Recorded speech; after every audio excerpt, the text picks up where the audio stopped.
Sénégal, mesdames et messieurs, s'il vous plaît, orientez les militants dans la grande salle du PDC.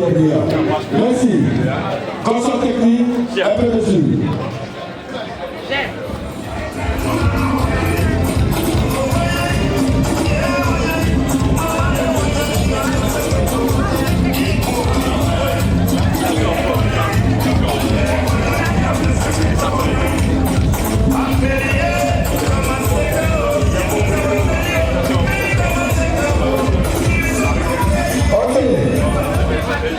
Nous allons demander aux nouveaux et aux anciens militants de bien vouloir venir pour le lancement des activités.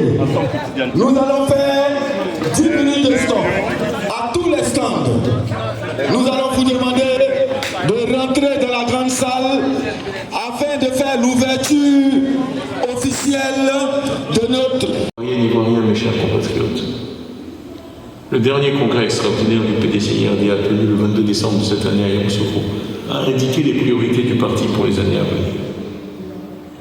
2024 sera pour nous tous l'année d'une espérance nouvelle dans laquelle nous allons engager la transformation et la modernisation de notre parti. Mais avant de parler de l'avenir, je veux féliciter en ce jour particulier vous tous qui avez tenu le parti depuis le coup d'État de 1999.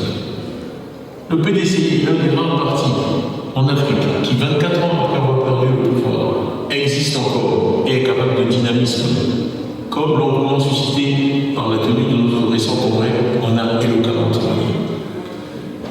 J'ai une pensée particulière pour toutes les militantes et tous les militants qui sont restés fidèles au PDCI-RDA et qui ont tenu la maison. Vous avez résisté, vous n'êtes jamais partis, vous, nos militants actifs. Vous avez entretenu la flamme militante durant toutes ces années. Votre attachement au parti et à ses idéaux n'a pas vacillé. Le parti vous en sait gré. Et vous êtes le socle sur lequel nous allons nous appuyer pour aller de l'avant. En revanche, et bien naturellement, plus de 20 années passées dans l'opposition ont parfois eu raison de la détermination de certains de nos militants qui, sans changer de camp, se sont démobilisés, ont arrêté de militer, de payer leurs cotisations. Et bien, pendant les décennies qui ont suivi notre indépendance, c'est donc la paix qui nous a permis d'effectuer de tels progrès dans les domaines qui comptent le plus pour tout pays, à savoir la santé et l'éducation, à la différence de pays qui, eux, avaient cédé à la tentation de l'indépendance. Mais que s'est-il passé ensuite, depuis 1999 ?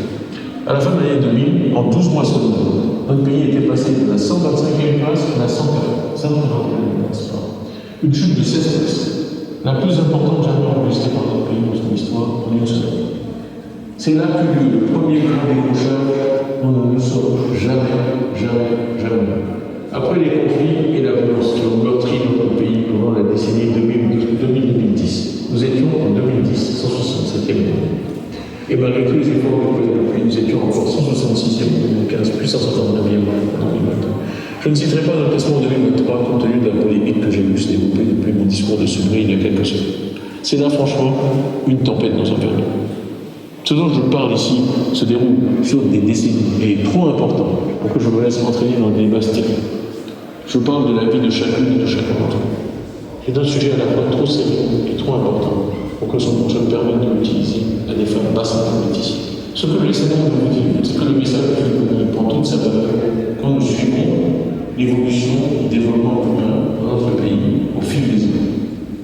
Ce que ces chiffres sont véritablement dit, c'est que la violence et le conflit ne sont jamais la solution pour le pays. Quand un pays sombre dans la violence, les premières victimes de cette violence sont les plus faibles, les plus démunis et les plus pauvres. C'est cette triste réalité que l'IDH capture. Quand on est jeune et démuni, la violence peut paraître une solution tentante. L'arme qui va vous permettre d'acquérir rapidement et sans grand effort tous ces biens que vous aimeriez posséder, cette voiture, cette villa, cet ordinateur. Je vous le dis, ce n'est pas vrai. Tout ce que la violence apporte avec sa corde de destruction, c'est une régression sur tous les plans. Les dégâts que provoque la violence dans un pays, il faut des dizaines d'années pour les vivre. Voilà ce que nous dit le fameux IDH pour notre pays. C'est pour cela que Fouad voulait nous inculquer à tous l'amour de la paix. C'est pour cela que je ne vous parle que d'apaisement, de tolérance, de paix dans chacune de mes interventions. C'est cela le vrai message du mousquetisme, la paix, l'amour de la paix. Voilà ce dont je tenais à vous parler aujourd'hui. Celui qui ne connaît pas l'histoire est condamné à la revivre, a dit Winston Churchill. Alors que nous nous rapprochons de 2025, je crains que des leaders sans scrupules essaient de nouveau de nous entraîner dans la voie du conflit et de la violence et de la division. Si je me suis porté candidat à la présidence du parti de Houphouët-Boigny, dont les militants m'ont fait l'immense honneur d'être élu, si je m'adresse à vous aujourd'hui,